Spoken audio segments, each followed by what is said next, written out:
We're driven by the search for better. But when it comes to hiring, the best way to search for a candidate isn't to search at all. Don't search, match with Indeed. Indeed is your matching and hiring platform with over 350 million global monthly visitors, according to Indeed data, and a matching engine that helps you find quality candidates fast. Ditch the busy work. Use Indeed for scheduling, screening, and messaging so you can connect with candidates faster. Leveraging over 140 million qualifications and preferences every day, Indeed's matching engine is constantly learning from your preferences, so the more you use Indeed, the better it gets. Join more than 3.5 million businesses worldwide that use Indeed to hire great talent fast. And listeners of this show will get a $75 sponsored job credit to get your jobs more visibility at Indeed.com/Blue Wire. Just go to Indeed.com/Blue Wire right now and support our show by saying that you heard about Indeed on this podcast. That's Indeed.com/Blue Wire. Terms and conditions apply. Need to hire? You need Indeed. Let your imagination soar with Audible. With stories across every genre, from expert advice to fantasy, you'll be inspired to imagine new worlds, possibilities, and ways of thinking. Listening can even lead to a positive change in your mood, habits, and overall well-being. As an Audible member, you'll get to choose one title a month to keep from their entire catalog, including bestsellers and new releases. Allow yourself to delve into the spooky this season by listening to classics like Stephen King's The Shining and Pet Sematary. There's more to imagine when you listen. New members can try Audible free for 30 days. Visit audible.com/imagine or text imagine to 500-500. That's audible.com/imagine or text imagine to 500-500. Beth, did you like the wall of chilies that I sent you? I was amazed by that, and then you had me zoom in to look at the prices, and I didn't know what to do. And then, Pitt Girl, you saw the cumin seed that I got. Yes. I'm real mad about the wall of chilies, both on principle because why can't we have that here? But also, like, the cumin is so reasonably priced.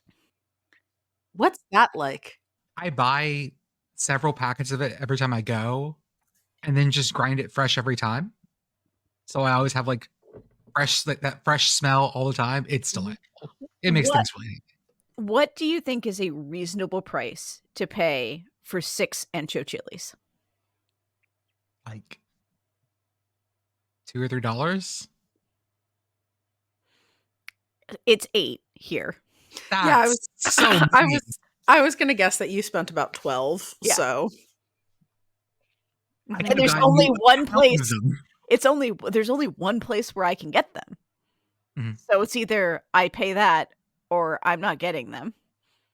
I'm glad your chili turned out well, though. It was well received. It was extremely well received, to the point where I was threatened with bodily harm if I did not make more chili. That's always a good sign. Yep. And the hatch chilies were fun to play with. Oh, what did you do with them? So I seared them, and then I peeled them, and then I put them in bags with like 3 chilies per bag-ish. I put 2 of them into the chili, and then instead of doing 4 ancho chilies, I did 2 with 2 hatch. Oh, yeah. Real good, I bet. Yeah, it was very good. The liquid I was adding to it, by the way, was Corona Premier. Oh, wonderful. Because I was looking for like the lowest carb beer I could find, because I've got folks with me right now who are doing keto. So like 2.8 carbs per beer was a pretty good way to go. Well, folks,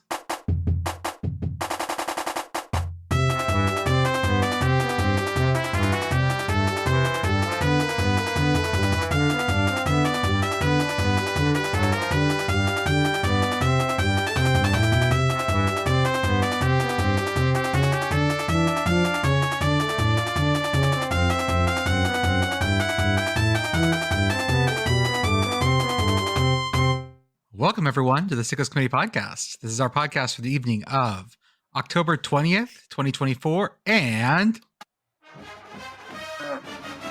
No, you don't get to do this. Stop me. Fight me. Horns down. We can emphatically horns down. Yeah, just the mooing is fine. Yeah. The eyes of Texas are upon you. Oh, it was not a great day. for Texas. Yeah, the eyes of Texas sure were upon them. Oh, and some bottles and cans and several other things that came raining down in the end zone. I'm so sad I missed that. Yeah, that occurred like while I walked away to make dinner. You came back and you're so confused about what had happened. I came back and I was just like, what the fuck is happening, college football internet? I do not understand.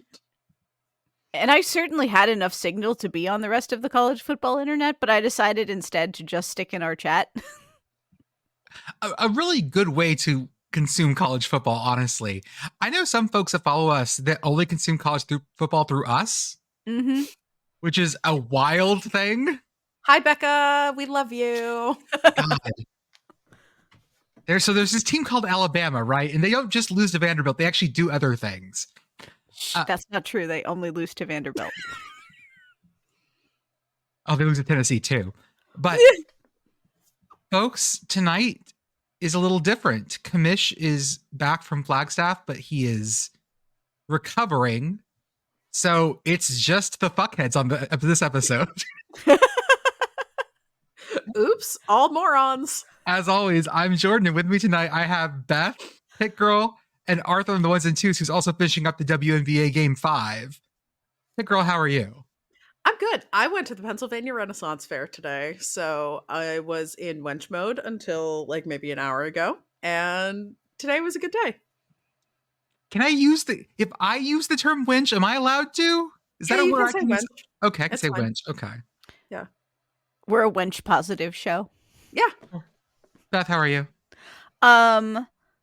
I'm doing surprisingly well for the fact that I think I might have broken puddles. Also, Pitt Girl, you and I are fighting. Oh, we are? Yeah, we're fighting. Why? Because my father, who fucking named me, now feels that the name that he gave me was inadequate because the name we use for you on this podcast references Pitt. And so now he's desperately trying to like change my name. Every time I talk to him, he's like, it can't be Beth. It just can't. I'm like, you named me. Like, you can't do this. Like, I'm 41 goddamn years old. You can't change my name now. Can't. Puddles out here legally changing your name to WVU girl. No, his latest idea is like, he's like, what about Beth Virginia? And I'm like, I can't. Almost heaven. No, Beth Virginia. Well, the problem is also that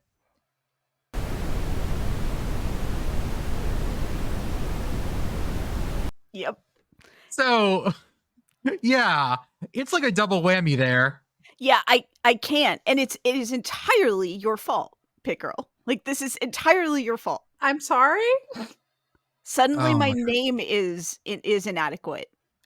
I feel like this is Puddles' fault, personally, but if you would like to blame me, that's okay. That's fine. I think he just secretly wants to be your dad instead, which, fair. Oh. She's pretty cool. I mean, I have to say, Pitt Girl's pretty cool. It's very true. I know when I'm beat.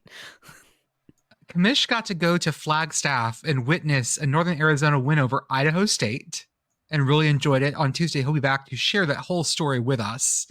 I think he just wants a chainsaw now. I don't know if he owns one. I feel like he's the kind of person that owns a chainsaw. He seems like the electric chainsaw type. Yeah. You think I own a chainsaw? No. I could see you buying a lopper because you thought it was really cool, like the chainsaw on the big long stick, and then not knowing what to do with it and putting it in an inappropriate room in your house. Like you open up a hall closet and it has a vacuum cleaner, your cleaning supplies, and a lopper in there. I don't own one because I I'm know not you allowed don't to have power tools. Yeah, of course you aren't. You My would wife has only one. injure yourself with power tools. 100%. Especially when I still played bassoon professionally and made reeds. Oh, it yeah. was way more like my hands were not to be near anything. Fireworks, tools, kitchen utensils, even done.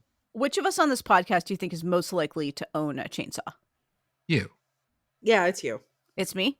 Oh, Yeah. 100%. Okay. You have one, right? No, I don't. Really? Yeah, it's one of the few things I don't have, but no, I do not have one. I have You have access. 15 crock pots and no chainsaw. Yeah, I mean, I don't have one because if I stored it here at the house, I'm afraid that one of my parents would try to use it, Mm, and that would this be a is very fair. dangerous state of Fair. affairs. But Puddles should be around power tools about as much as Jordan should be around power tools. Like it's just Puddles is beautiful and perfect, and we want to keep him safe. I have a truly delightful mental image of Puddles just like gleefully holding up a chainsaw. Yeah, same. Yeah, it wouldn't be great. I mean, I have access to like a dozen chainsaws, Oh, but of course.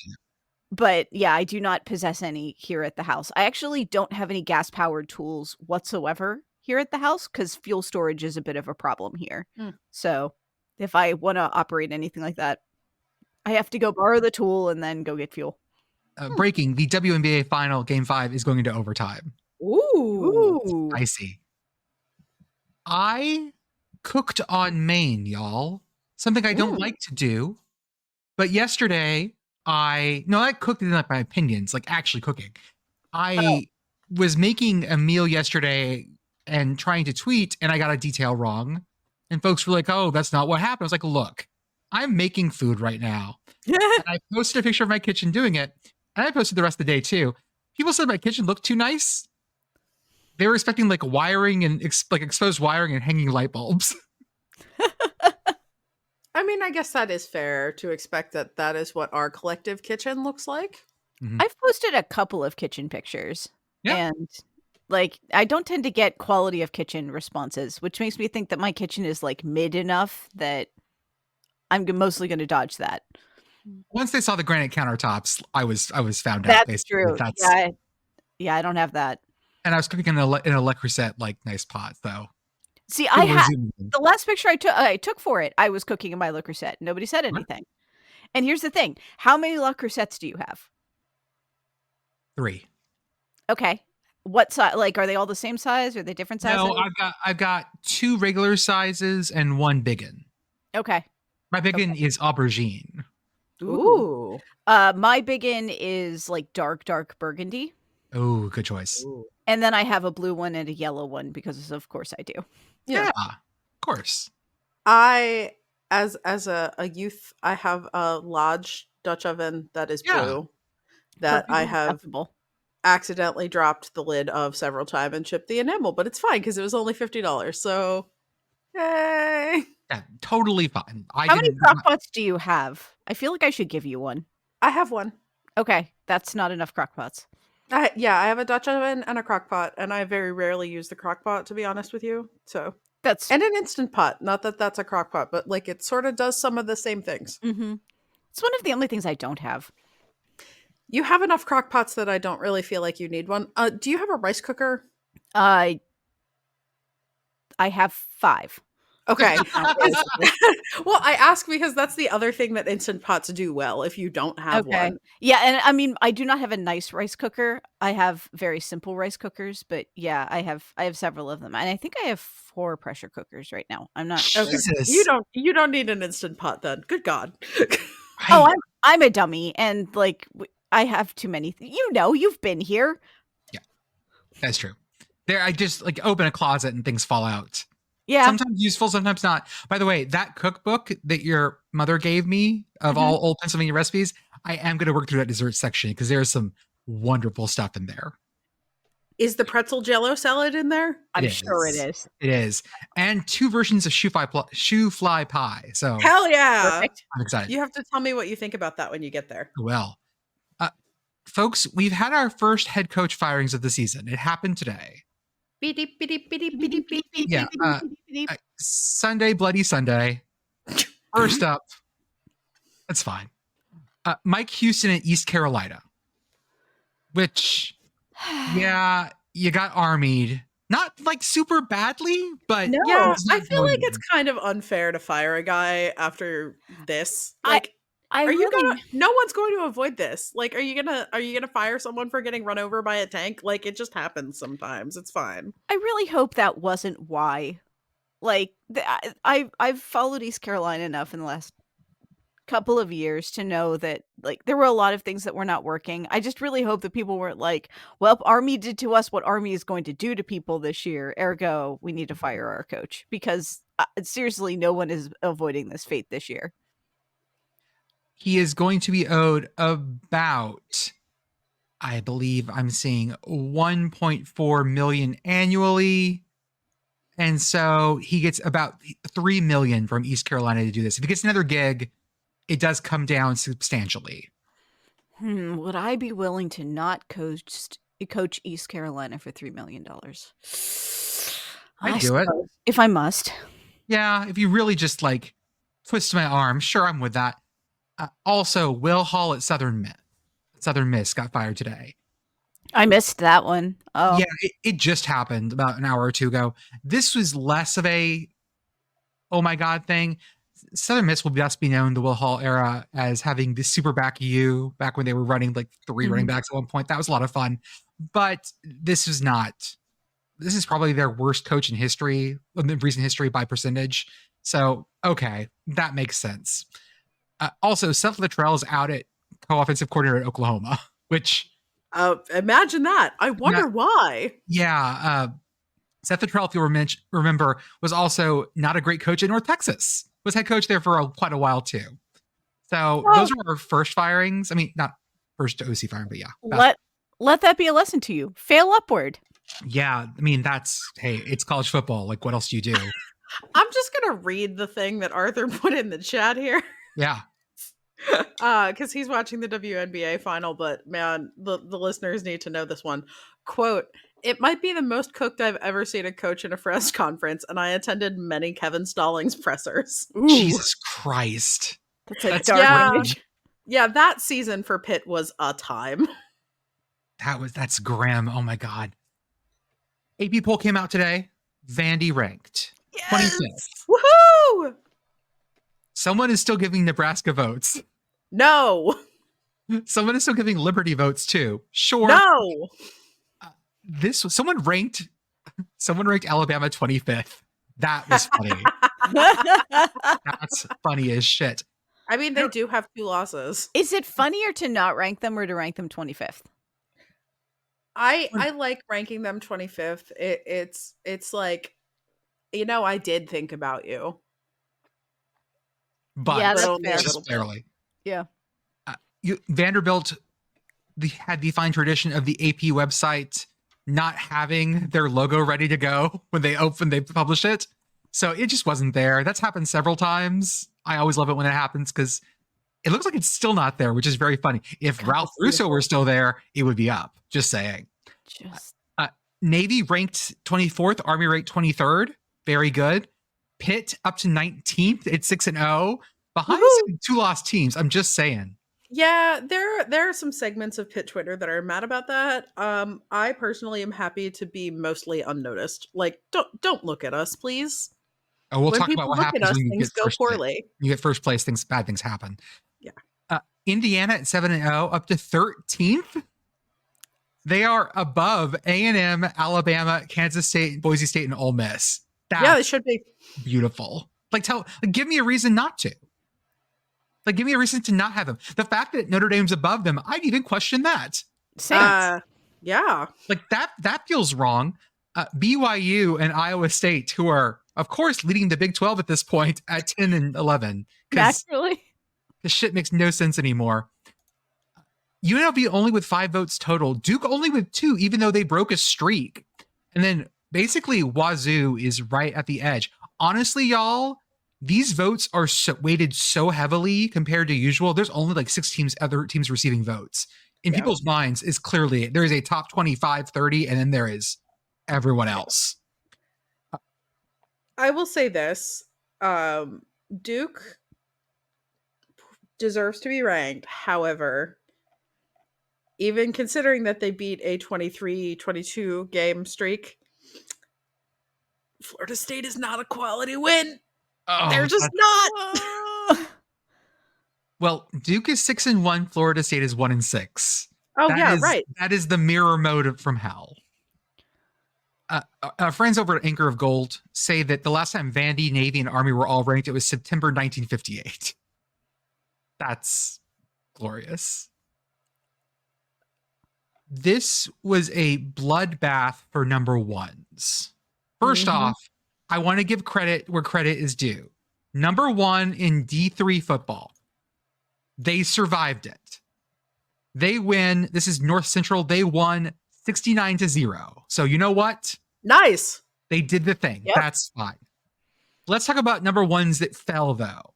First off, D2 number one, Harding, who'd been putting up like 50, 60 points on everyone, lost 17-13 to Ouachita Baptist out of Arkadelphia, Arkansas. The most horrifying. I watched this game in a YouTube video, a YouTube screen, because that was the only way it was available. Their announcer was on fire. Their scoreboard, they were working through it. At one point, the score read 1-0. So I don't know why it was even an option. The clock counting down looked like someone was manually deleting the number every time. Like 27, backspace, 26, backspace. That's what it looked like. Oh my God. This was amazing because Harding, we've talked about before, is a run first, run always offense, more so than Army and Navy. They do not pass. And they had to conserve time on the last drive. And watching them play with 4 out, wild shit. Like it's like watching a Hummer drive through downtown New York traffic. It's not meant to be there. It's not meant to do this thing. This is so wrong. It was beautiful. This is off-label Harding use. You're going to avoid this warranty. Don't do this. This is not FDA approved. No, and it didn't work. Ouachita Baptist held them to 288 total yards of offense. That's nothing. They've been getting 500 plus. And now Ouachita Baptist was ranked 9th. So this, like, none of these number one losses were huge upsets. But this was probably the biggest one of them all. So Harding still got a great shot at the title for D2, but that when it doesn't work, it doesn't work. Someone reminded me last year when on Harding's run to the D2 title last year, in the playoffs, they played a 7-6 game against Grand Valley State. And Grand Valley State just like threw as much mud as possible into the gears to stop them from doing what they usually do. In FCS, number one, South Dakota State goes down 9-13. The good score appears once again. God damn it. Number 2, North Dakota State. This was a fucking rock fight. And I tried so hard to get people to watch this instead of Texas, Georgia. But no, because all 3 of these games were on at the exact same time. Mm-hmm. And I could not get anyone off of Texas, Georgia to watch North Dakota State, South Dakota State. I was like, this game is so close. It was 7-9 for like 3 quarters. It was an absolute rock fight. It was so good. Yeah, even I was somehow stuck on Texas, Georgia. Like, was it interesting? No, but I also couldn't move. It was hard to look away. Yeah. Not enough people had left the game yet to where I had the signal to watch this game, or I would have. Yeah. This was so just locked in until on the last drive, North Dakota State moves down the field, which they hadn't been able to do all game, and scores. They run over, they grab the Dakota marker. The quarterback was a freshman. He never touched the marker before. Most of the North Dakota State team had never won the marker. So it was huge for them. It was good. People were saying this is a preview for Frisco, and there's a pretty good chance. Montana State being the other team that's just really fucking good in FCS. And then, of course, number 1 Texas 15, Georgia 30. Memento Mori. Yeah, I would bark, but I'm not doing that.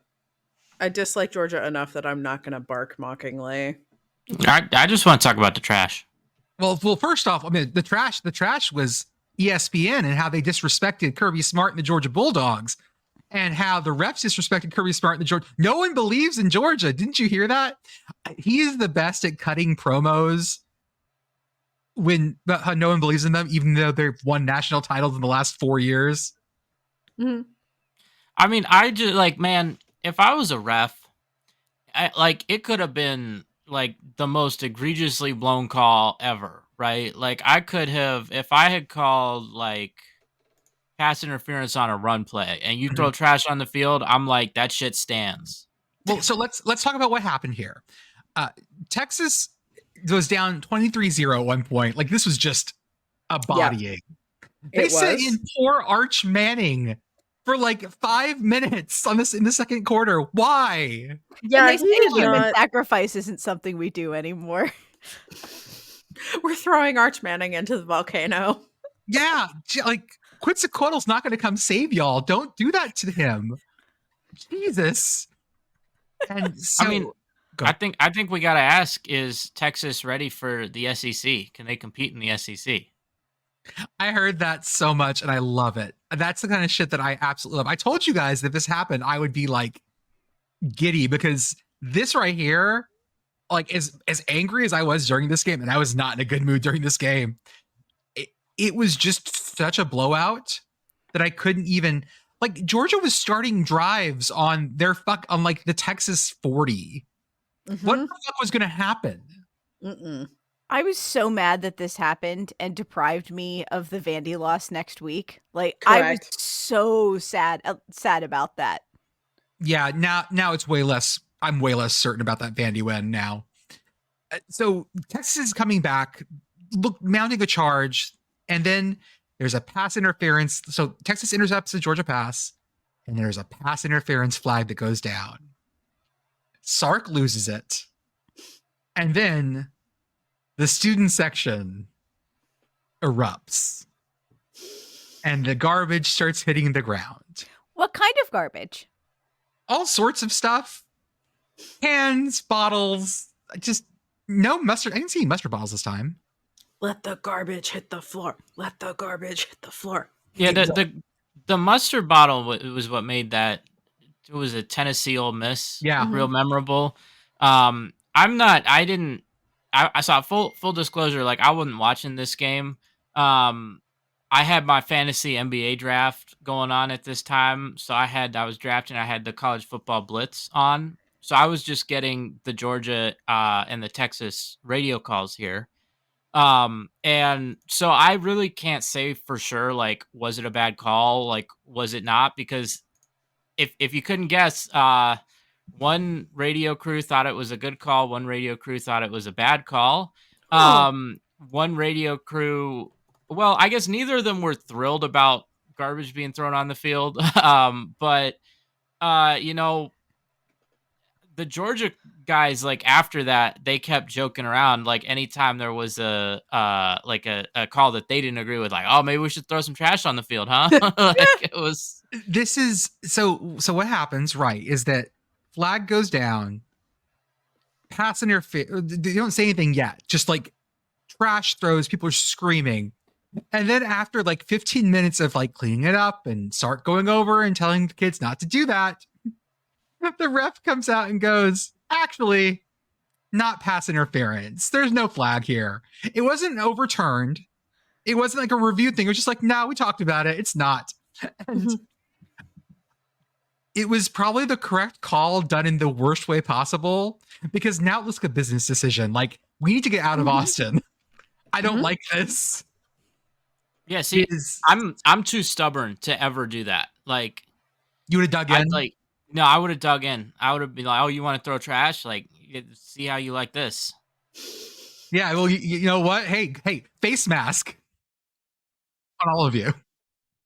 You know, I will say I really enjoyed the clip of Sark running over and doing the like Justin Wilcox disappointed dad, like, no, we want to win the game. You are going to make this worse gesture at the student section. And then the student section kind of got what they wanted out of the trash throwing. So I don't know if anybody learned anything.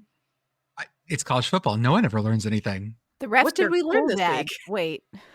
I mean, I wonder, like, are people going to learn the wrong thing from this? Because I feel like this does kind of set a precedent for, like, trash throwing when you don't like a call, right? Like you see it happen, and then they change the call, and it's like, man, like I don't know, like what's gonna happen the next time there's like a pivotal call in another big game, with fans who I'm sure like were watching this game, they know what happened, right? Obviously, like if it's a Georgia home game, right? Like if it's like Tennessee at Georgia in like a few weeks, I'm sure like they're gonna be aware of it. Like probably other SEC fan bases, even like probably anywhere in the country now. Like people are gonna, at least in some part of your mind, right? You're gonna be like, maybe we got to throw some trash here.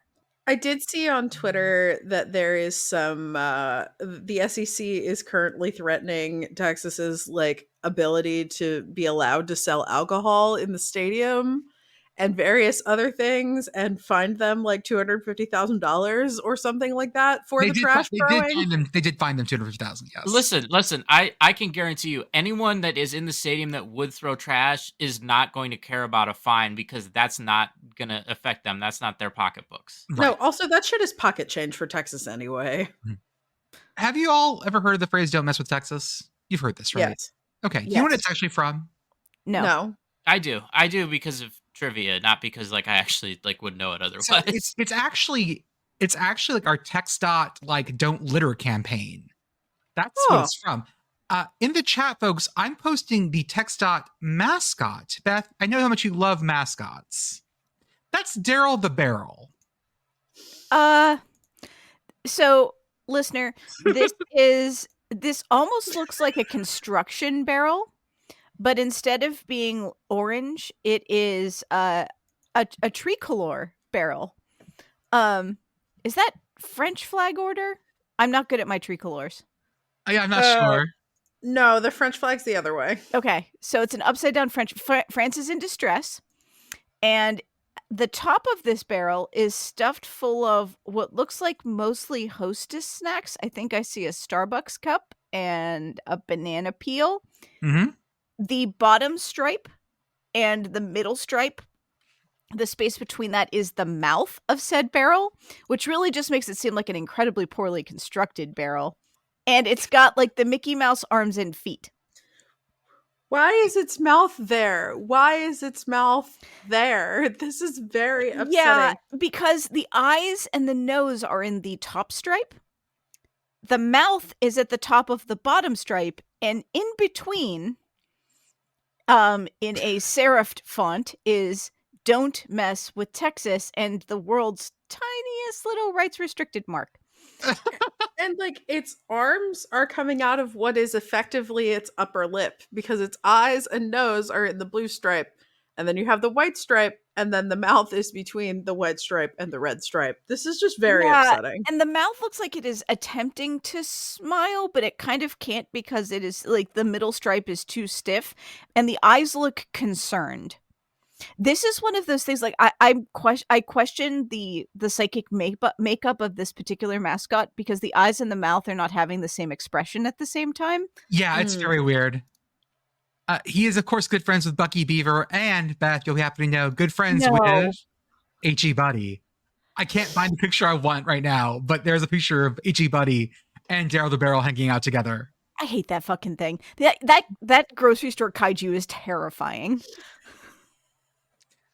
Georgia did, however, mess with Texas, and we littered. We let down Daryl the Barrel. Just not it. Like, we're going to talk about games a little out of order here, because there's one thing I do want to bring up first, and I'm just going to hit the sound right now because it feels good. Oh no! Disaster! What a bad idea! I'm so glad you have that on the soundboard. Yeah, we need that on the soundboard. I said shortly after I came across this call on my Twitter that this is just going to be my new default response for anything mildly inconvenient. Like, I get on the interstate to go to work, and it's backed up because they're construction, and I'm going to be slightly late, sitting in my car going, "Oh no, disaster! What a bad idea!" I trip over a rock. "Oh no, disaster!" Like, that's just, this is who I am as a person now. My kid's gonna get an A-. Oh no, disaster! What a bad idea! I mean, I wish that like I had the time because like obviously like I'm super busy. You know, I wish I had the time to go through and like put like some movie scenes or like like memorable sports plays or something like to this soundbite because I feel like I there are have a time, lot. Arthur. Drop some ideas. I have time for this. Yeah, there are like a lot of memories or moments where you could think of like in a movie like The I'm Hindenburg. just Whoa, well he no, I has mean trouble with the snap, but this call. I'm just thinking of like the scene in Goodfellas where Joe Pesci like where he I mean I don't want to spoil the movie. That You're movie's But old okay. enough that I think it's okay. nah, I don't know. Like I don't want to do it. But I'm just saying like there's a lot of like movie clips and movie moments that especially like monster movies, like movies are like they're like fighting some monster or something. Like you could set it to like every death in Deep Blue Sea. I was thinking like Jurassic Park, like the dinosaur breaks Yeah, free. yeah, And Jurassic Park, that's another one. Disaster! What a bad idea! I also love this call because I saw the clip of this call shortly after it happened and I was like, okay, this is what has happened to Maryland. And then I walk away and I come back to college football internet later and I'm like, I'm sorry, Maryland did what? I didn't even say the score. Maryland 29, USC 28. This is in College Uh-huh. Park. Maryland wins this thing after this call, after all of this. Y'all, I put the win probability chart in there because these things are only really fun when there are straight lines, and y'all, this is a straight line down. Line go down. It is impressive how USC was up 14 points in the fourth, which not a comfortable lead in college football, but if it's Maryland, you're feeling like this is okay. Maryland does rush the field for this. God Yeah, bless they them. should. Yeah, hey, we're never going to say no to that. No. USC, you killed the Pac-12 for this. I hope you're having fun. Did you see the people on Twitter today who called them Beach Purdue? Oh God. I did College see Park, noted beach town. I did see someone call them Big Ten Cal, which is also a real rough throw. Yeah, it was at Antifaldo who said USC left for the Big Ten thinking they would be like Michigan and Ohio State, and it turns out they're just Beach Purdue. Oh, I mean, Jesus. Beach Purdue, I feel like that is an upgrade over regular Purdue at least. I guess so. This is SC's in a bad way. Lincoln Riley is still like he's being so crabby when people are asking him just normal questions, and it's just going to get worse now, which is hilarious. He's not built for like For being what? in an actual city where there's more media than just like the people who cover your school. But that shit wouldn't have flown at Oklahoma. Well, it wouldn't have flown at Oklahoma with all the losing. But like I mean like LA, it's just like you're not the only game in town, and so you don't have like leverage over the sports the way that you do, over the media the way that you do in other places. And your athletics department can't cover enough shit or ask, get the faces in there right.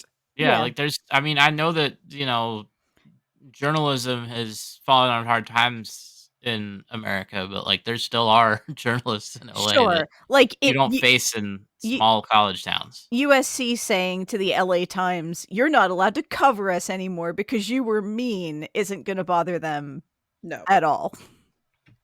I would like to move up the coast to Cal 23, NC State 24.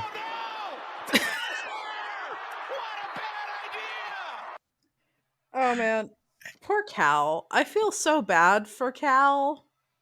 They don't deserve this. Back-to-back weeks missing, potential game-winning kicks. We did also see, and I'm sure we'll get to this. There are teams holding open kicker tryouts. As far as I'm aware, Cal is not one of them, but I feel like maybe they should consider it. I think every team should hold open kicker tryouts just for people to learn how hard kicking is. Yeah. What was the Tony Danza TV movie? The field goal kicking, garbage picking Philadelphia phenomenon. Did I get that right? I don't know, man. Now you're the only Philly, I think it's Philly, like football movie I know about it. Like there's the one where like Mark Wahlberg walks onto a football team, right? Oh, yes.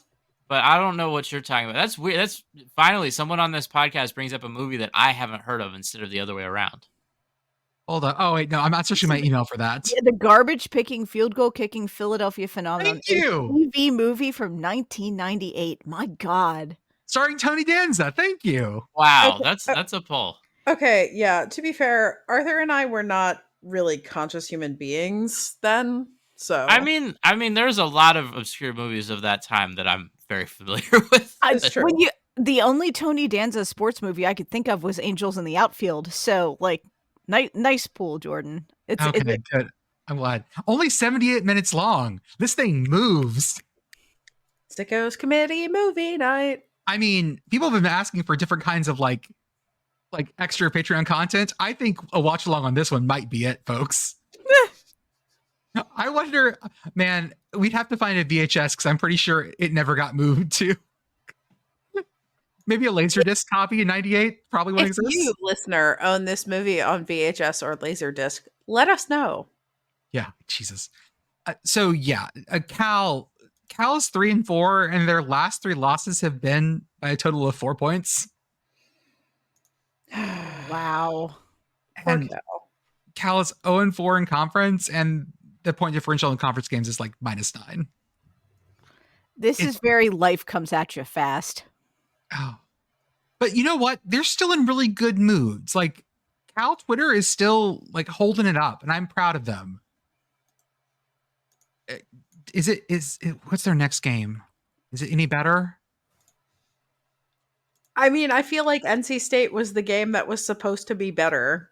I also am not sure that the opponent matters. Like they've played in terms of like final score, they have the same margin of defeat to Miami and NC State, both at home. So yeah, I don't think that you Okay, can look at okay. their schedule and say what is good or bad for them, That's right. That's true. because it seems like football is what's bad for them. Next week looks like it is Beavs week. Okay. Hey, that's they know them at least. Yeah. Not a conference game. Have you guys seen, because the Mountain West Pac-2 thing isn't going to last past this year, like their scheduling agreement. So Wazoo's having to like piece together a schedule for next year, and there is some wild shit in there. Like they're playing Louisiana Tech and shit like that. Ooh. Yeah, the next year's Wazoo schedule is going to be wild. We had Wake Forest at UConn, our WAIFUCONN. Folks, people had strong reactions to WAIFUCONN. I'm sorry that this is a word I've only ever seen written down. I am not sorry, and I would like to point out to the guy in our replies who called me out for pronouncing this wrong. As I pointed out in the replies on Twitter as well, I'm aware that it is waifu. I was intentionally pronouncing it waifu because it's not wife forest. Thank you. Also, like, they shouldn't go after you. I said it first. It came out of my brain and was pronounced wrong. Thank you for yes-anding me. I appreciate it.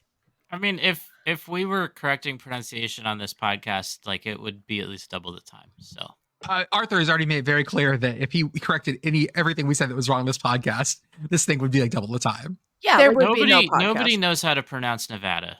no. I can't stop and make you pronounce it correctly every time we talk about Nevada. Like that just doesn't work. Like, we're idiots. What part of this is unclear? Oh, I do need to rewind. I did forget to mention that Oski and Mrs. Wolf have a thing. Dropped a picture in the chat. Oski's Twitter account, by the way, I'm sorry, his Instagram account is fire. Like, it is great. There was a video, Pitt Girl, it's on a reel, so it's not there anymore, damn, of like Rock and Oski like making eyes at each other. Like Oski's on his stomach, like kicking his legs back and forth, and they kind of be best friend. So yeah, he stole Mrs. Wolf from Mr. Wolf. He just does that, I guess. I know. Wake Forest ends up winning this game, WAIFUCONN, and it really came down to it. UConn's looking really good this year. Like, I don't want to jinx it. I feel like they're 4-2. I feel like or 4-3. Like the Bulls are a real possibility here. The Wake Forest defense stood strong, which is again a wild statement, but that's what happened, and Wake Forest ends up winning this one 23-20. So UConn needs to pull what? 3 more wins? 2. Okay. Well, let's see. Uh-oh. We have they're playing Rice. Yeah, got that. Okay, that's a winnable. Okay, Georgia State. Depends on the day. UAB. Winnable. Syracuse. Eh. And UMass. Oh, okay. So Like, a really good shot. Okay. Yeah, this feels like UConn's going to get there, which would be lovely. We ended up calling Houston, Kansas our game of the week. And sometimes we get them right for certain reasons, and sometimes it's Kansas 42, Houston 14. Houston, are you okay? No. Houston's very broken right now. Houston threw 4 interceptions. That's a lot. Usually you don't win games with 4 interceptions. I just want to say that right now. Also, Jalen Daniels threw 3 TDs and 247 yards. So this might have been Kansas's get-right game. Houston feels like the people who are like, I'm not sure if I'm lactose intolerant. So I'm going to test this theory by eating a gallon of strawberry ice cream. I mean, Beth, we've already talked about testing your egg allergy by having you consume a whole egg in shell. Yeah. Yeah, this is that. Houston, you're lactose intolerant. You don't need to test it jaw anymore. consumes entire pint of ice cream, carton and all. Yeah, as long as it doesn't actually get into your system, I think you're fine. Like a snake eating an egg. Uh-huh, exactly. New Mexico 50, Utah State 45. Woo! I'm going to just do a quick read of the drive summary from the second half of this game. Touchdown, touchdown, punt, touchdown, touchdowns, missed field goal, interception, punt, touchdown, touchdown, touchdown, turnover on downs, touchdown, interception, end of half. That's like, this thing was like a slot machine, like was like walking into a casino where all the lights and sounds are going off all the time. New Mexico's QB, Devin Dampier, is so much fun to fucking watch. Like, put him up there with Pavia, put him up there with Mateer, just running for his life. He was 2 TDs with his arms, 2 TDs with his legs. Like, fucking Spencer Petras, ex-Iowa QB, threw for 360 yards for Utah State. Like, damn, son. This thing went absolutely off. He's definitely like, he has gotten the Iowa toxins out of his system. Like, whatever the inhibitor chip is gone now. Was there a restrictor plate? I think so. Iowa, stop putting restrictor plates on your quarterbacks. We'll get there. God. Indiana. Hey, yes? Hoosiers. I know you wanted to make a point. Indiana 56, Nebraska 7. Oh.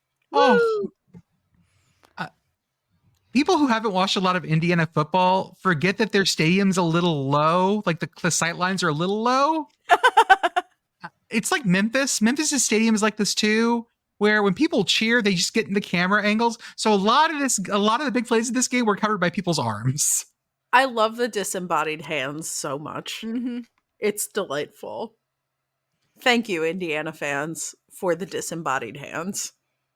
I mean, Indiana, they did something before this game that really kind of surprised me. I didn't know that this was a thing you could do. What? They had a pretty good atmosphere for like the Fox pregame show. Mm-hmm. Which is not, so I feel like that's not something that you see a lot of the time. Like, a lot of the time it's like, oh, okay, like they're here. Like, they people were excited. And now, I thought it was, now who do they get?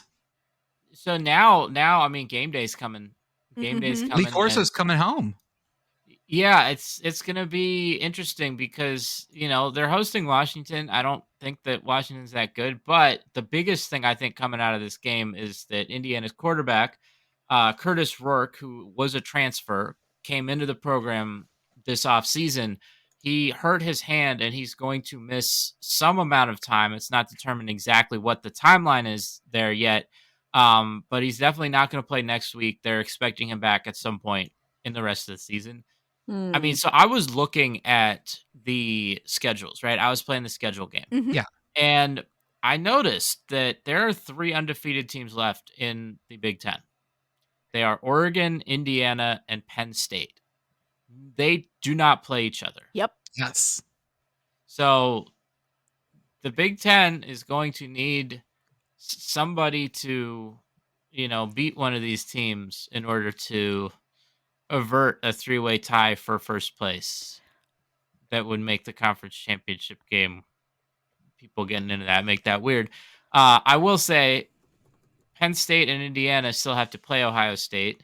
Penn State gets them at home. Indiana has to go to Columbus. But, and that's one you're going to say they definitely are going to need their quarterback, Curtis Yes. Rourke, back in time.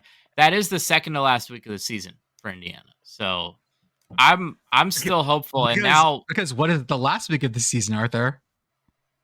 for who? For Indiana? It is the Old Oaken Bucket versus Yes. Purdue. Now, Yes. Purdue destroying Indiana's perfect season would be.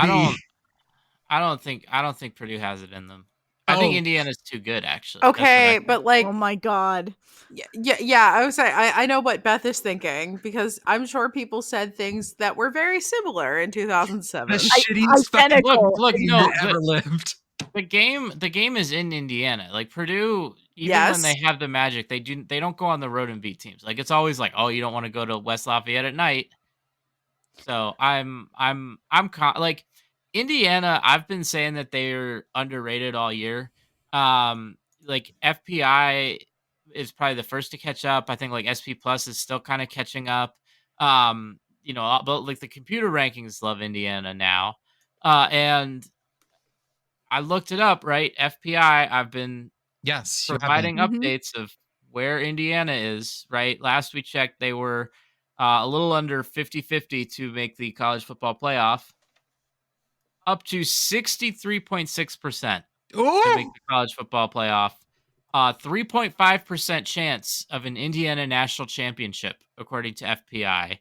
And that is, I think, the 10th best odds out of like all of college football. I mean, you have like your usual suspects, Right. like in the top 9, and then you have Indiana. It was a tough day because Commission was on the road, and so I was doing a lot of posting. And when I do a lot of posting, I don't have time to do a lot of graphics because I have to pick myself off the game. But I did make one that I really liked. If you'll scroll down the show doc, I made Muscly, Indiana. I loved this so much. It's just like I literally just took a cutout of like someone's like meaty biceps and put them on the Indiana logo. And Indiana fans loved it so goddamn much. As well they should have. I don't know why it's so funny. So Arthur, I know that we have 3 undefeated Big Ten teams that don't play each other. So is there a chance that we can get down to the 6th ranked Big Ten tiebreaker and get to the point where we have to draw names out of a hat? So I think that right now we obviously like head to head wouldn't happen. Right. We would go past that. We would go past like We can't get to who have they 2 beat? because they would have all beaten everyone. right. So I think it would just come down to the conference records of all of their opponents. I haven't looked extensively at that, but I don't think there's a way for it all to tie Check. unless there's like some really weird ties with like within the Big Ten. Like if somehow a bunch of Big Ten teams all go like 4 and 5, like maybe there's a way to get there, but I haven't been able to really dig into that. I would assume that wouldn't be the case though, because we're far enough into the season. There's enough variety in a lot of the teams. But I haven't looked at it. Okay. I'm going to be keeping track, by the way, folks, of all the conference tiebreakers and what we would need for beautiful things, because I'm going to move this up because we actually got a shout out on the actual television. And yeah, folks, this wasn't a shout out on Thursday night with Matt Berry and Dan Mullen. This was a shout out on goddamn Fox. And Beth, they didn't even know you were there. They didn't. And I wasn't really far from the booth. Kansas State 45, West Virginia 18. Beth, how was your day? So I've been thinking about this. Yeah. And I'm willing to offer a service to college football teams. If you are worried that your student section is going to throw things on the field in order to like flip calls and it's going to generate you fines, I can solve that problem for you. Have you considered a shiny new Neil Brown for your school? Because if you do that, you don't have to worry about the student section because they will have left by the end of the first quarter and then they won't throw things. What if they think it's a good time? Like it's just a good time to throw things. Maybe the weather's nice. I want to shout out the guy who sat in front of me because the shirt on this fella was one of my favorite things that I saw all day. I didn't post it on the account just because I didn't ask him for permission to post it and I wouldn't do that. But yeah, the back of this shirt just said, quote, "I get that they want to win, but did they have a good time?" End quote. Attributed to head coach of a D1 program. And the front of the shirt simply said, Christ. "Here for the beer." That's, first off, amazing work getting that shirt made and ready to go for this week. And like, it was- that's work. That people can turn around shirts quickly. Yeah, it was perfect. I loved that shirt. I loved nothing else about the game particularly. I do love the fact that, like, so Jordan and Kamish tend to be very generous with their sticker allotments out at games. And I have become like the gauntlet sticker person. I'll give you a chance to get stickers, but you're going to have to sit through some shit. The times I have given away stickers are in a pounding rainstorm that was so bad that I couldn't even see the field, during 2 weather delays, and if you stayed for the end of this game. You got 2, right? You I got 2 did. votes? I got 2, which is incredible because there's barely anybody left at the end of this game. I could have counted the people in my section without taking my shoes off. And I posted on Twitter, like, okay, if you have stayed to the end of this game, you have earned a sticker. I'm in this section. You got 1 minute and 56 seconds to come find me. Go. And within, I want to say like 8 or 9 seconds, somebody behind me just goes, "Sickos!" Like I turn around and look up and like, It's so good. it's so good. Like, so yeah, 2 people managed to find me in 1 minute and 56 seconds to get this. Because friends, at the end of this game, I was a ghost. I was a Beth-shaped cloud, like running to the exit. It was so bad. I have been a West Virginia fan for a very long time. I have seen some really bad teams. I have not seen our fans this mad about a coach in a good long time. The closest that those who sit around me who have been there longer than I have were reminding me of the time that I believe the 1976 team Ooh. hung Bobby Bowden in effigy off of a tree on campus. I mean, given other occurrences in 1976, I can see how that happened. Yeah. So, I mean, you're having to go back to the olden times to find that. But yeah, there is no joy in Mudville. When we posted that the coaching carousel had started today, the number of West Virginia fans in the replies instantly. Everyone was just like, come on, just shake Come on. a little harder. Come You on, shake please. this money tree a little more, something's going to fall out. Yeah. I mean, I even got Puddles to admit perhaps today is like, maybe we just do need a change. I'm like, oh my God, if Oh we've my gotten to God. this point, like, You've lost Puddles, Neil. Neil, you lost Puddles. You have lost the mandate of puddles, Neil. God. It's over. Yeah. Yeah. So other than that, I mean, the weather was great. We had a really nice tailgate, you know, and yeah, we absolutely had fun. A lot of fun was had. That's all you really want, right? I'm sad I missed the Fox shout out because I was there, but they should have just yelled it out the window. I Right. would have heard. Yeah, like, you would have heard just fine. No one was going to like be eating that sound noise up. I do want to give Beth. We talked about how much the sound engineering on those games matters. I want to give a shout out to the folks that work Texas, Georgia. Yes. That sound mix was one of the best I've heard in ages. It was like I was in the stadium. I could hear the commentators. I could hear the crowd. I could hear the bands. Like, it sounded like I was sitting in the 50 right below the box, and it was great. On a counterpoint to this, I would like to take a moment to humbly request that whoever was responsible for wherever the crowd mic was for Duke FSU to not put it there. Because wherever it was, we got like 3 straight hours of one specific person screaming directly into the crowd mic. Oh no. No, thank you. Okay, our ads. As always, we are with the Varsity Network, and that means that we are on the Varsity app, free on Google Play and Android and iOS stores. But the cool thing about that is on there is the Varsity Blitz, the college football blitz, which every Saturday for 12 hours gets you college football radio red zone back and forth. So no matter what you're doing, you can hear all the biggest calls from across the country. They cut in and out from wherever the action's happening. Arthur already mentioned that he was listening to it this weekend. Beth, I assume you listened to it a bit as well. Oh yeah, absolutely. And yeah. I was on this thing for almost all day. Folks, if you check out our Twitter feed on Saturday mornings, we post a link with the college football blitz audio.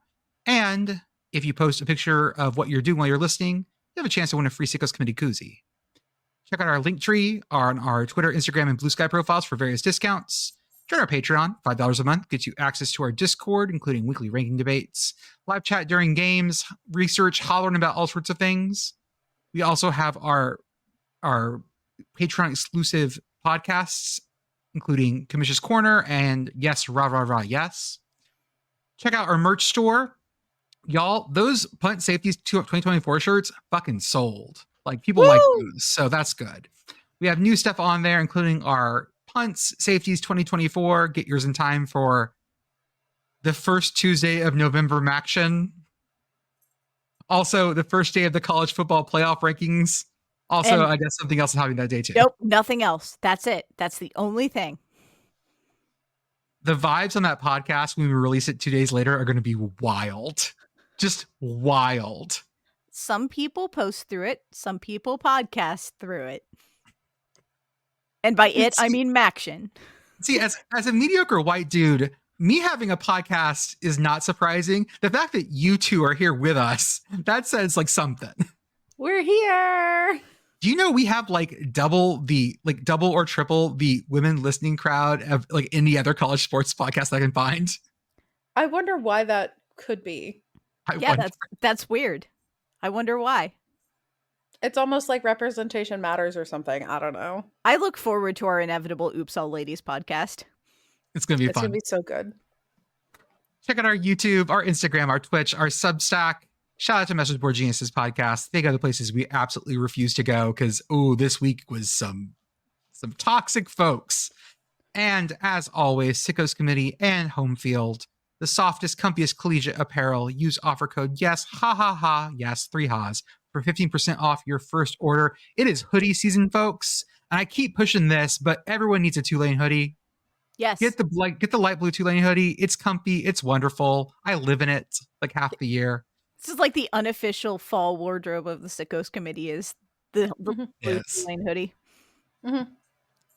And also our Sickos hat showcase. The Mizzou and Auburn hats are still available. Yes, yes, for 25% off select hats.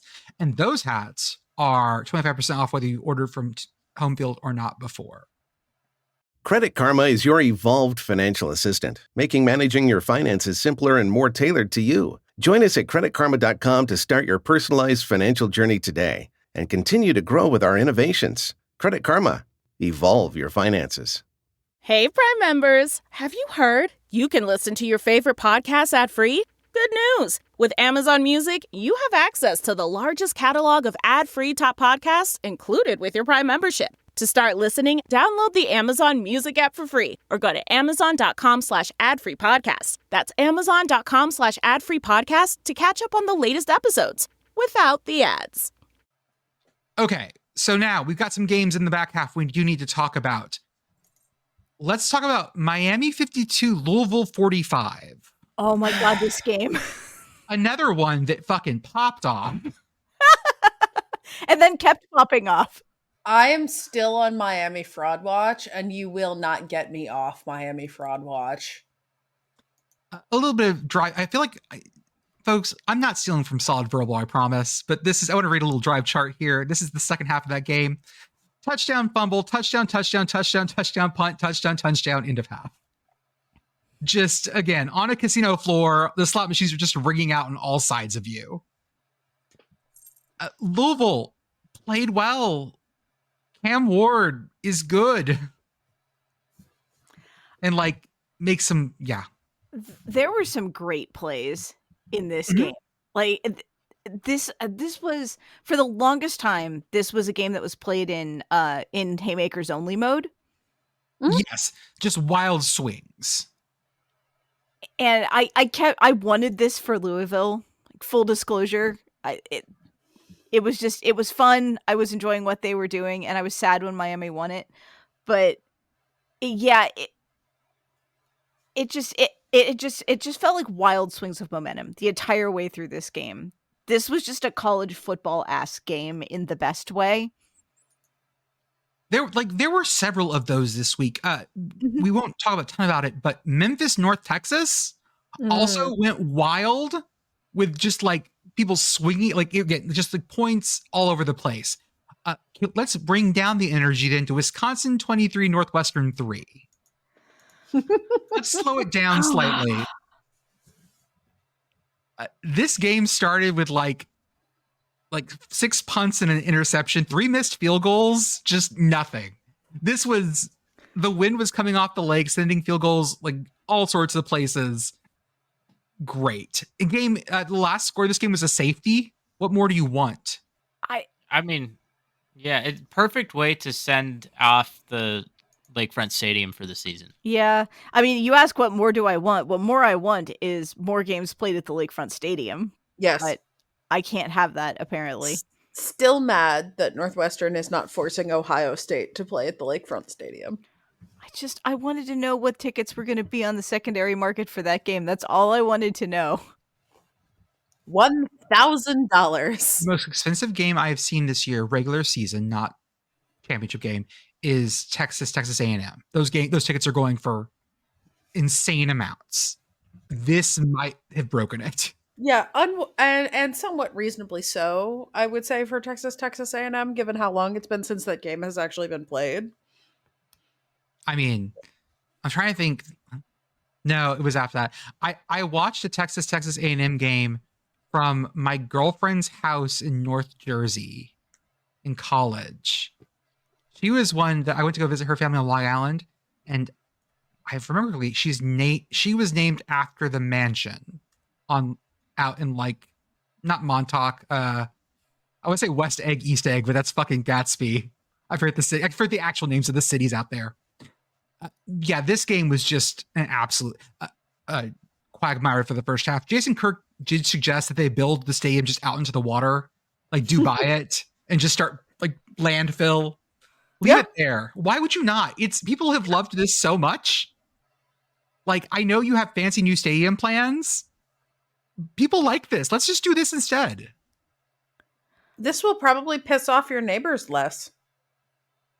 Yes. I mean, because the Evanston folks are just unhappy. It would be interesting to know if they did something. So when the Pittsburgh Penguins have had various moments where they've been very good, they've they've sold out far more than they can fit in the stadium, and so they just put a giant screen outside of the stadium, and everybody just goes and hangs out outside and watches the game. I want Northwestern to do that, but I want them just to use this stadium for that. And I want to know if they would get more people in there than they would get in their actual new stadium. I mean, not a completely unreasonable thing. Northwestern, I'm glad you're going to go there next year. We'll get Arthur there next year. We'll plan out this time. I mean, us gotta plan planning. it out so I stay at the same hotel that the climax of The Fugitive was shot at. Mm-hmm. Don't use the word climax. It makes me feel weird. Let's talk about Army. Army 45, East Carolina 28, got their ass fired. Mike Houston's out. But more interestingly, Army is 7-0, 6-0 in conference, and has yet to throw an interception. They're the only team in the country that has not thrown an interception. And it's not that they don't pass. Like, that would make sense, but this is a passing Army, at least when they want to. They're just best at passing. Legitimately best at passing. Bryson Daly's had 6 touchdowns, 1 in the air, 5 on the ground. It is the most for Army in a single game since 1916 when Elmer Oliphant did it. One of my favorite parts of Lord of the Rings. In the show notes, I've put a picture in the newspaper of Elmer Oliphant in the newspaper, captain of the Army 11, and his punting form is great. Oh, that's very good. That's a great plant leg.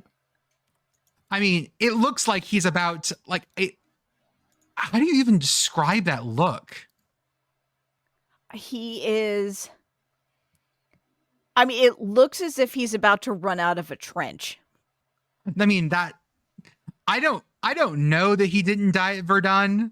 I don't think he did. He didn't. Okay, good to know. I mean, there were very few Americans who died at Verdun, so we do have that. Right. Sorry, yes. Oh no, he died at age 82 in New Canaan, Connecticut. Oh, hell yeah. He did. I don't know. Dying in Connecticut is still pretty. He had 2 nicknames. He's a 2 nicknames guy. What are his nicknames? Ollie and my favorite, Catchy. Elmer Quinlan Oliphant. We don't name people like that anymore, y'all. He played for Purdue for 2 years, went to the war, and then came back and played for Army. The Army really, I mean, well, if you think about it, the war is the ultimate transfer portal. We all come back different. Jesus Christ, Beth. No? I mean, World War I guess, yes. War went in one way and came out the other, so you're not wrong. He also played basketball for Purdue and Army, was also the track coach at Army and the ice hockey coach at Union. And was the AD at Union, too. This dude did everything. Oh, he was a Kappa Sigma. Fun. So, yes. Big name, big win. I'll throw Charlotte Navy here, too. Charlotte, not so many. Navy, a whole bunch. 51, I believe. We're heading towards a very fun Army Navy. It's always fun, but the best part is that it's going to be 13-10. There's no way that they put these numbers up on each other. Like, it just does not happen. Okay, but like, what if they do?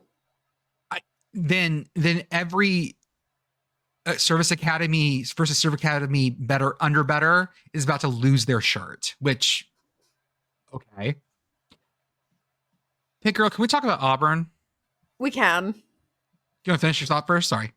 No, I was just thinking about, like, what if we get Army-Navy AAC championship game and they just sort of, like, not that they wouldn't try, but, like, that's not the Army-Navy game, right? So that one's pointsy, and then we get the Army-Navy game the next week, and that one is, like, 7-6.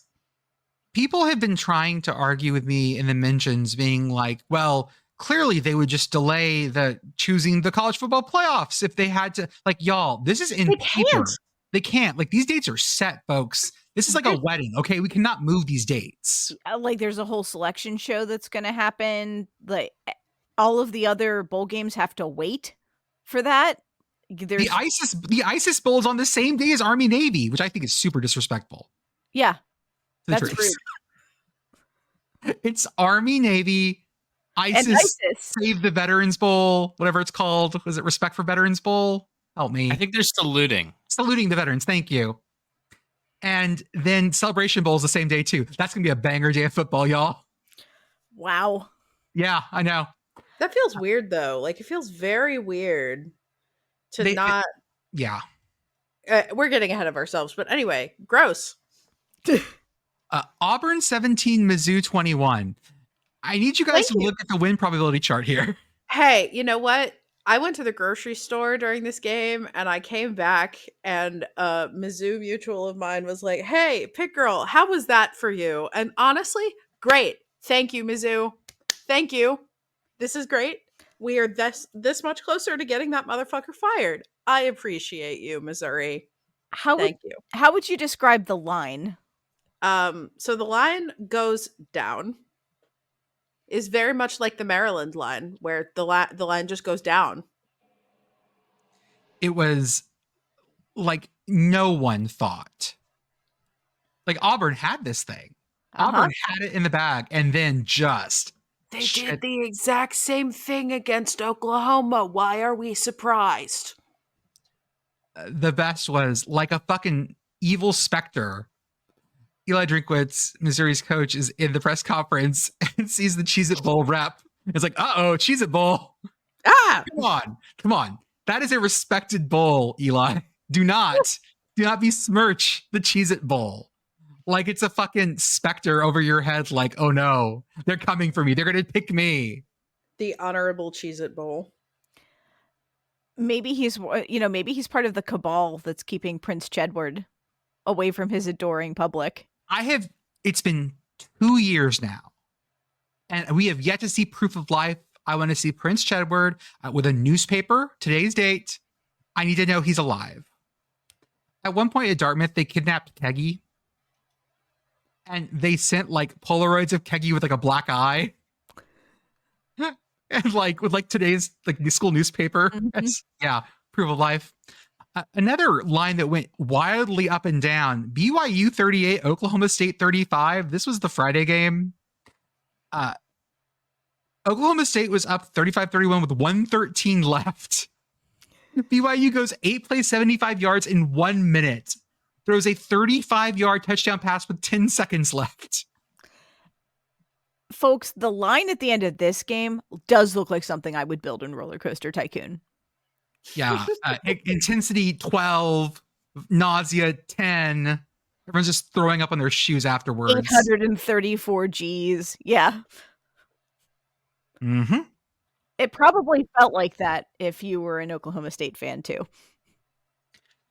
Like just violent numbers here. BYU is still undefeated, which means that BYU and Iowa State are in the driver's seat of the Big 12.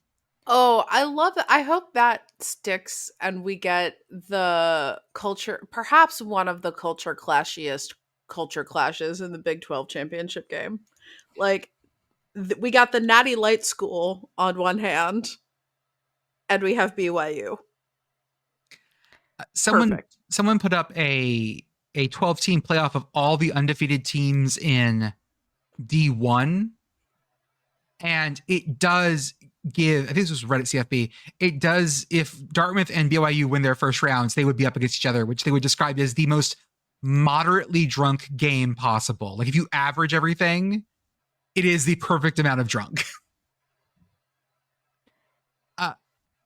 Speaking of games that went the fuck off, in the Butt Bowl, Baylor 59, Texas Tech 35.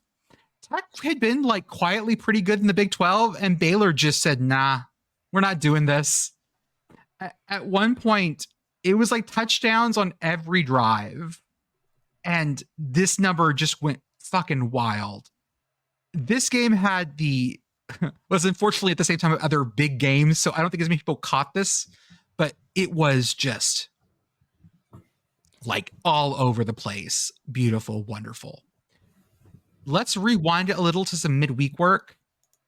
We have Mitsu 14, Kennesaw State 5. Got a 5 in. That's 5. We got a 5. Kennesaw State gave him hell. Like, this was good. Like, this is Kennesaw State being as good as they're like what they are right now. Mitsu was just slightly better. Western Kentucky 31, Sam Houston 14. Sam Houston needs one more game to be bowl eligible. And I want to be clear here. They will be bowl eligible. This is not their transition year. They have already transitioned. So they are at 6 wins. They are eligible for a bowl. And I think I figured out today, there are 70 non-playoff bowl spots. Oh, that's a lot. That's so many. Yeah, because they expanded the playoff, but they didn't cut any bowl games. So the Yeah. playoff, instead of taking 4 teams, it's going to take 12 teams. And there are some playoff games, but they're those 4 teams that would have been playing in bowls, but it's like they lose in the first round. They're not playing in bowls. So basically, it's like we have 2 extra bowls in terms of like how many spots we have. So we need to fill 70 bowl spots plus 12 playoff spots. I'm never one to go, we have too many bowls. But when I did that math, I was like, oh, we're getting real close. I feel like we're getting close here. That's a lot of teams we need to fill. There's going to be some 5 and 7s in there. I know it. Yeah, I was going to say, it is getting very much to the point where it is going to be mathematically very difficult, if not impossible, for there to be enough 6 and 6 teams. Oh, no, we're going to go to 5 and 7s this year. I guarantee it. But So I now, I then we don't got want to good watch. grades. I don't want to watch West Virginia anymore. Yes! Yeah. Oh, my God, Beth. I don't want to. No, free me from this hell. 5 and 7 headed to the Spins Wheel. Whatever. The bowl that's in Dallas, Texas on Christmas Eve. I'll be in California, so I couldn't even watch that. Caden Veltkamp is Western Kentucky's quarterback, and he is a ton of fun to watch as well. Like another one of those just like hair on fire quarterbacks. UTEP wins. UTEP gets their first win this season over FIU. I didn't know they were allowed to do that.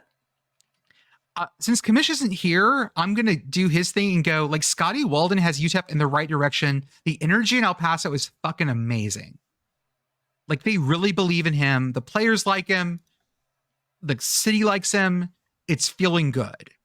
This feels like Sam Houston last year, where we were just like, just turn the corner, guys. Just a win. Get one. And this feels like the pivot point for UTEP. I really hope so. How about Marshall 35, Georgia State 20? Marshall about gave it up again. If y'all remember last week, Marshall was up big and lost it. Marshall was up 18-0 at one point and really came close to giving it up to Georgia State. They were within 5 in the 4th. Another game on at the same time, our ACC showdown, Virginia Tech 42, Boston College 21. They were sitting there with all of this, like, oh, this was the Matt Berry Dan Mullen game. This was, Thursday night in Blacksburg and Center Sandman, and Virginia State, Jesus Christ. Virginia Tech was up 28-0 at the half. And then it fell apart. And listeners, 42-21 is not what it felt like for most of this second half. It was 28-21 at one point in the third, right into the 4th. Virginia Tech managed 532 yards. Who let Virginia Tech have offense? Certainly not Brent Pry. What the fuck? Yeah, I shudder to ask this question, but is Virginia Tech good? No. They are a team that is getting better this season. I can see them getting better every week, which is not what most teams can say right now. They are improving. That does not mean they are good. Can they summit Mount Good this season? Are we playing the schedule game? Is it time to play the schedule game? We can play the schedule game. I think that they are good enough to not get Britt Pry fired. So they've got Georgia Tech next week. Winnable. Then they're at Syracuse. Winnable. Then they're hosting Clemson. No. Then they are at Duke. Well, depends on what Duke shows up. Duke's been playing with fire a lot. But yeah. And they've got a bye week before Duke. So take that for what it's worth. And then they close out the season hosting Virginia. That game, Commonwealth Cup, all of a sudden, like That might have some stakes. It's not always like my favorite rivalry game, but I'm kind of excited about that now. Yeah, man, this was like the Marshall game and the Virginia Tech game were on at the same time, and watching both of those leads waste away in real time on a Thursday night was very, man, it was a rough one. What win out of that needs to happen for you to say I think Virginia Tech might be good? Is it Clemson? No, I don't think it's Duke. Yeah. Okay, if they beat Duke, you're willing to say like this might be a. If they beat Duke and they have not like done something dumb. Okay. Like if they beat Duke and don't lose to Virginia, like that feels correct. Okay. Let's talk about Duke, baby. Okay. Let's talk about you. Duke 23, Florida State 16. The first time in history. 20 One in a row. One in a row. We'll call it 20-ish attempts because depending on how you count vacated wins for Florida State, Duke wins this, and they don't rush the field. Of course, I think that's right. Although it would have been very, very funny if they had rushed the field on a 1-5 Florida State team. That feels like an indictment, more of an indictment of Florida State than anything else. Yes. Well, I mean, we've been saying this for ages. Duke is just, what if Florida State was good? Then you get Duke. Oh my God. Katie, I'm sorry. I put out a lot of memes about Oregon at Purdue. I had some real bangers in there. I really did like my You Expect One of Us and the Wreckage Brother. I had all these cute little Bane memes. Oregon saw my shit and was like, no, we're not playing. Oregon 35, Purdue 0. Nope. I would say, however, we did get some quality content out of this game. And that is that Puddles was like running onto the field and then he fell down and his head popped off.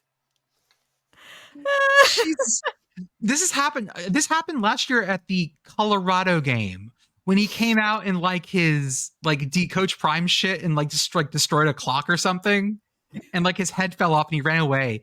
That picture from that game looks like the album cover from like an alt grunge album from like 93. Looks like a Beck album basically. I'm putting that in the vision board. Yeah. I said this on the main timeline, but I'll say it again. I am Salome here. I will dance for the head of Puddles the duck. I will do my dance of the seven veils. Bring me the head of Puddles. I mean, I just think it's disturbing to remember that there's like a real person, human being inside the mascot costume. It's like only for him. Like there are certain mascots where I'm like, that's a person. But like Puddles is just Puddles. It's a person. It's like, yeah. Yeah, it's very disturbing to me that Puddles' head is detachable. I think just like when you talk about the duck, like honestly, I think it's in terms of like how much you would expect to come across that mascot on like a certain part of the internet. Like that's where it's weird to think that there's like, oh, there's actually like a person in there, right? Because like no one is like writing stuff about the person inside the duck costume. They're just writing stuff about the duck, right? So it's like, like it's weird to think about there being a person. Arthur, are you suggesting that Puddles is a furry? No, I'm just saying like there are like I'm saying if like sometimes you come across people that are into the duck, and it's just like it's weird to then think about there being a person, like an actual person there. So Puddles is furry bait. Got it. I mean, yeah, if he showed up to Anthrocon like hero, he would be the star of the show. I'm thinking through and trying to think of like what are the mascots that I have the most trouble conceptualizing it as this is a person in a costume. And Big Red for me. Right. And Purdue Pete's way up there, which is why your memes were so good.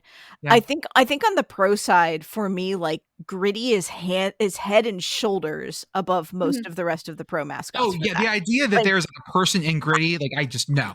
There isn't a person in Gritty any more than there is a person in Cookie Monster. Like Gritty is the person in Gritty. Similarly, the Philly Fanatic is the person inside the Philly Fanatic. Mm-hmm. Yeah, let me tell you, man. People are pretty into Gritty, you know, in a certain way, and it's like, yeah, like there's.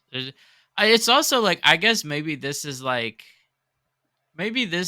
where you really have to confront like aging and stuff, where you get to like one point where it's like, okay, like one, like it's weird that people are into the mascot, but then like you get to a point where it's like, oh man, it's weird that people are into the mascot, like, and the person inside the mascot costume, there'd be a massive age difference. Like you just, oh yeah.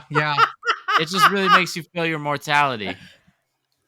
I guess, like, as a West Virginia fan, that's so weird to me, but just because our mascot is a dude, like, yeah, it's a person. Google has suggested some furry name for ducks, including Duck Norris, Mrs. Featherby, LeQuack, Duckleberry Finn. Oh my god. Quack Sparrow. No. Duck Gator. No, we don't like this? Okay. No, we're good. We can move on. I don't know. I was just thinking about it. Like, it's weird, like, you know, that there's actually like a person in the suit. UCLA 35, Rutgers 32. UCLA now has, Nicole Orbach pointed this out, UCLA has wins in the Hawaiian time zone and the Eastern time, but none in the Pacific time. We destroyed the Pac-12 for this. This is the week, by the way, of late night Rutgers. Oh God. Rutgers kicking off at 11 p.m. on Friday night. Oh God. I will be going to bed, but I hope those of you who are awake for that have a good time. I want you to go to bed before that game kicks. I want you to just fall asleep in a world where that game does not exist. Listen, if you haven't trained for a significant amount of your life for late night New Jersey, this is not something you should attempt to just like, oh, I'll just try this. This will probably be fine. This is cultural heroin. Don't do this. Temple 20, Tulsa 10? Hey! 2-win Temple! I did tell Tom and Liam over at 10K Losses podcast to go climb the light poles and write, because I don't think they greased them for this in anticipation of a Temple win over Tulsa. They said, I think Tom said he walked out in the street and yelled a bit. So there you go. In the MAC, Central Michigan 34, Eastern 38. Central was in charge of this game. Eastern scored 22 in the fourth.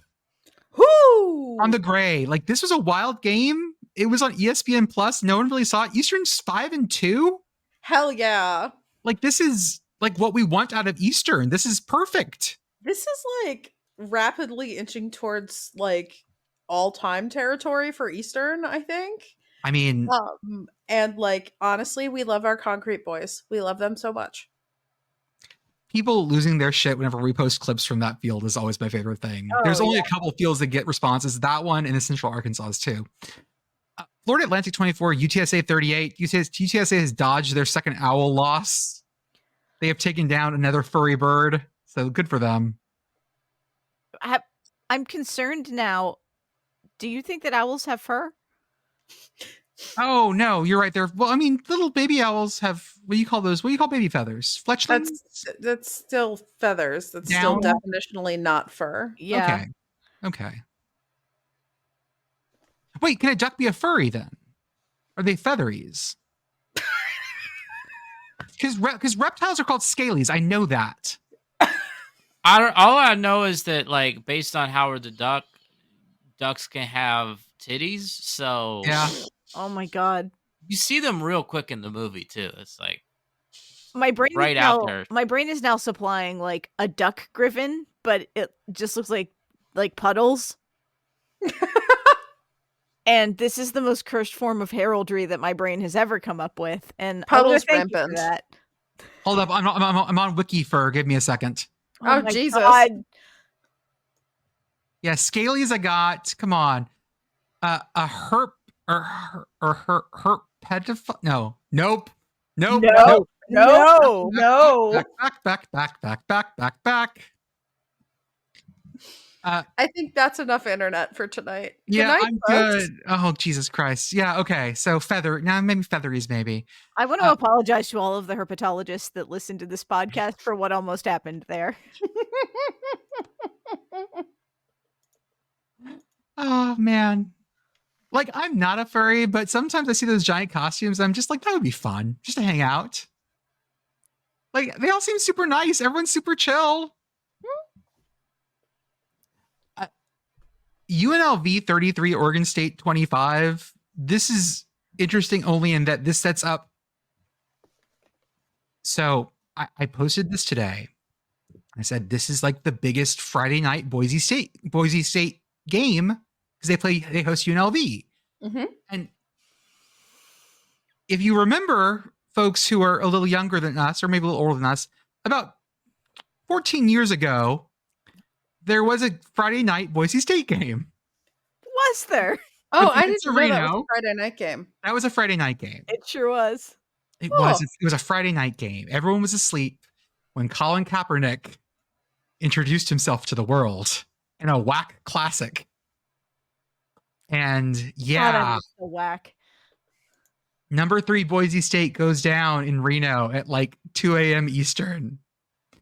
And no one really thought Nevada was good because, 2010 games were shown. You could find them, but people weren't watching like that. Like I watched this. I did a watch along on this with like Reddit. I'm 99% sure. And like this was huge. And Boise State fans in our mentions getting the fucking like 40-yard stare of, oh God, it's happening again. Oh God, don't look at me. Oh God. That one. Yeah. So Friday night game. Where is that game, by the way? Is that in Vegas or is it in Boise? We're getting ahead of ourselves. I know. Oh, it's in Vegas. Oh, good. It'll be in the fucking dome. Wonderful. That'll be a lot of fun. That's going to be for the Mountain West driver's seat, basically, which should be a lot of fun. Old Dominion 24, Texas State 14. Sure. The fuck did you do, Texas State? How did this happen? Like, I watched just bits and pieces of this. ODU is just better. Like, Are they? Any given Saturday on ESPN Plus, like that's Okay. yes. Okay. Like it's hard to about the same amount of yards. Like everything else is pretty equal. They just like Texas State turned it over one more time. That was about it. So Weird. yeah, a weird one. Another weird one. UAB 25, USF 35. UAB was winning this game for a hot second, right? Because I They- saw Twitter they being like, were. what is happening? They were. South Florida players started fighting with each other on the sidelines. I mean, I might be doing that too if I was losing to this version of UAB. Was then it they like got better. Thunderdome? Like whoever wins gets to go into the game? It got intense, and then all of a sudden it worked. Things are fine now. Just a weird one. Vanderbilt 24, Ball State 14. Hell yes. Like, Okay, but this is misleading. why is this misleading? Vandy spent a disturbingly long time just fucking around. There was sorry about all that. Yeah, they fucked around a lot in this game, Who and put this in the notes? I did. Okay. Yeah, I just said Vandy played with their balls. I mean, they did. And there was also that scoreboard shot of somewhere showing the out of town scores, and it just said balls. Vandy. Vandy balls. Vandy balls. So now number 25 Vandy hosts number 6 Texas next week, which again, Hey, God. ranked unranked. Vandy Ball sounds like a cursed Gilded Age candy that has that's mostly beef. Yeah, Vandy balls really does sound like some sort of like weird ass candy I would have found at the Ren Fair today. I didn't put the score in here, but I do want to mention this. TCU 13, Utah 7. Ew. Everything's just broke. Everything's broken God. here. Like burn this all down. There is nothing of value here. Turn back. It was just not like Parker Stats Award was at the game. He said he had a great time. Utah fans were great. Wonderful place to watch a game. Oh no. Not that game. Not this. Not like this. This is not a place of honor. I looked at the stat line at one point of that game and I'm like, this game has a wasting disease. It was bad. It was very bad. Illinois 21, Michigan 7. Hell yeah. Hell yeah. Illinois is legit, people. I watched a lot of this game. And I would like to take a moment to appreciate the Red Grange uniforms, which were cool, and the helmets, which were cool. The only thing I have to say about this, though, is that the orange is a little too yellow, because I flipped the game on, and at first I was like, wait, they're both Michigan. Why are they both Michigan? My bold statement is I hate the helmets. Wrong, bad, boo. No, I hated these helmets. Like, they're hand painted. They're good. They're the best looking faux leather helmets I've seen so far. I hate them. So the way that my brain interpreted these helmets when I looked at them is that it was like somebody was doing a Grey's Anatomy musculature model on these helmets. Mhm. And I was I was constantly bothered by that because like you don't have muscles on your head like that. And my brain couldn't make sense of what I was seeing. Also, the fact that you have helmets like that and you have a face mask hurts my brain box. Yeah, and the face masks were dark. They were wearing the darker color, I think, too, because they were trying to like not look like they were there. I think we've had enough Michigan this week, this season. We can just sort of like let them go do their thing. However, I would like a lot more Illinois. Mm-hmm. Well, they do play Michigan State next week. Michigan State 32, Iowa 20. Iowa, what happened? How many field goals were there? It was a lot. I think. That has to be a lot. Michigan State field goal kicker hit 6, I believe. 5 or 6. Good God, they out Iowa'd Iowa? Oh yeah. You can't lose this game. Okay, Michigan State and Iowa have the same record right now. Sorry, let me give you a better fact. Michigan State, Iowa, Washington, Michigan, and Minnesota have the same conference and overall records right now. Ooh. Oh. These giant conferences are going to make for so much of this. Yeah. Let's see here.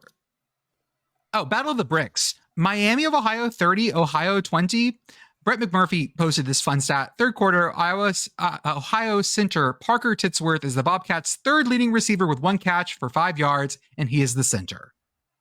Hell yeah. Yeah. Also, Titsworth. I briefly dropped it, but like Memphis 52, North Texas 44 is exactly what this game should have been. These two teams who have no defense and don't really care to play it. It's just they just want to get the ball back faster. That's fair. Would they like to join the Big 12? I mean, I will trade them over whatever TCU and Utah did, whatever war crime that was. Arizona State was sleepy. Was eepy? Is that the word you say? Is it eepy? They were eepy. Cincinnati 24, Arizona State 14. Cam Scatterboo did not have a great day. It was just not Arizona State's day, and it felt like that from snap one. To be fair, they dragged them out to Ohio and then made them play at 9 a.m. Pacific time. So, This was a coast game. Cincinnati scored 24 in the first half and then just stopped. James Madison 14, Georgia Southern 28. JMU is not it this year. They lost a lot. Like the whole roster went to Indiana. Yeah, I was going to say, it's almost like Indiana's good. I wonder how that happened. Who can say? Clay Helton may keep his job. I know. Are we sure about that? I mean, if they go to a bowl, I feel they're 3-0 in the Sun Belt right now, Pitt Girl. Oh, okay. It doesn't feel that way, does it? Like, no. Your gut does not say that at all about Georgia Southern. But that's what they are. Notre Dame did some unspeakable things to Georgia Tech. Like that wasn't even like in the ballpark.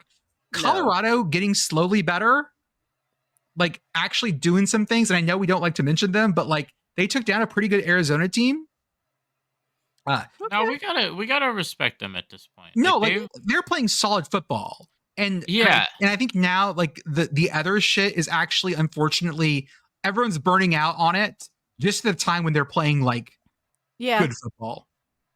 No, I mean it's interesting because it's turned from like, oh, this is gonna be a mess, this isn't gonna work out for Colorado, to like I guess it's gonna work this season with, you know, Travis Hunter and Shedeur Sanders there, and you know, still who knows what's gonna happen next. But I think going in, like the worry I had with Colorado was like this wasn't gonna be worth it. Like just for this one season. Mm-hmm. And you know, this season, like it's looking like it might be worth it. You know, I know they've already lost to Kansas State, so they have that loss in the, you know, in the Big 12 standings column, and so I wouldn't necessarily expect them to make a push to be in the conference championship game, but like, I mean, this is definitely a bowl team, and they have a good shot at winning like a couple more games beyond that bowl, you know, going to maybe a more prestigious bowl, doing something. I mean, like in my mind, like them going to the Alamo Bowl would be like a great season for them. Yeah, that's fantastic. Wait, can they do that? Yes, they could. They can go as a Pac-12 team. That's right. Because all the old bowl tie-ins are locked in for 2 more seasons. So you have to think of the Pac-12 teams going to Pac-12 bowl tie-ins, not current conference tie-ins. I can't wait until we get conference game bowl games, like more of them than we have historically had. Get ready for Pitt Cal Part 2 in the Holiday Bowl. Hey, you know, Jesus. I'm going to be out in California that like during that time. I'm going to try to go to the Holiday Bowl just because. But if it's Pitt Cal, woo, I'm going to be. No, imagine Deion Sanders, right? Because him and like Pat Narduzzi have had beef. Yeah. Oh my God. I really want them to get matched up in like the Sun Bowl. I would be extremely here for that, especially given all of the like transfer beef. Like, okay, you got me. I'm in. Spicy I will be and there no matter what. Hell yeah. Transfer beef sounds like a mistranslated dish at a Chinese restaurant. It sounds like something that's getting recalled right now for Listeria. In a little bit of FCS fun one on our NEC, Bobby Moe beats Long Island 45-31. Wagner wins one 14-0 over St. Francis, the stalwart St. Francis who took down Pitt State. Wagner gets a win on Staten Island. Dartmouth beats Central Connecticut in a real close one, 20-16. It was I was clinched for a lot of that. And then Merrimack beats Stonehill. Big Sky Bangers, of course, Kamish will come on and talk about the Big Sky Banger that he witnessed, which was at Northern Arizona at the Walk Up Sky Dome, 30-26. But I would also like to give a shout out to Sacramento State. Weber State went to 2 overtimes. Hell yeah. It was a late ass game and just went crazy at the end. Weber State scored 17 in the 4th quarter to take it to overtime, but came up short. But this was a real good one. Also, Idaho beats Cal Poly 34-29. It was real close. Idaho's playing some like scary close games this year against competition they shouldn't like be allowed to hang around. It's going to be a close one for playoff contention for them. And then we talked, our game that we spun for was Incarnate Word and McNeese State. I'm pretty sure Incarnate Word won that one. I'll double check. We gotta talk about the one college football game that I watched on Saturday. What did you watch? So this is the only college football game I watched because I was in like a kind of like restaurant bar, just like hanging out with a friend. Mm-hmm. And so this was the game that was on most of the TVs there, had the audio coming through. Of course, Long Island coming all the way to Moon Township to play Robert Morris. Mm-hmm. This game was on NEC Front Row and apparently also on the cable sports channel that does Penguins and Pirates games. So I got to watch Robert Morris hold off Long Island. Robert Morris kind of jumped out to a lead.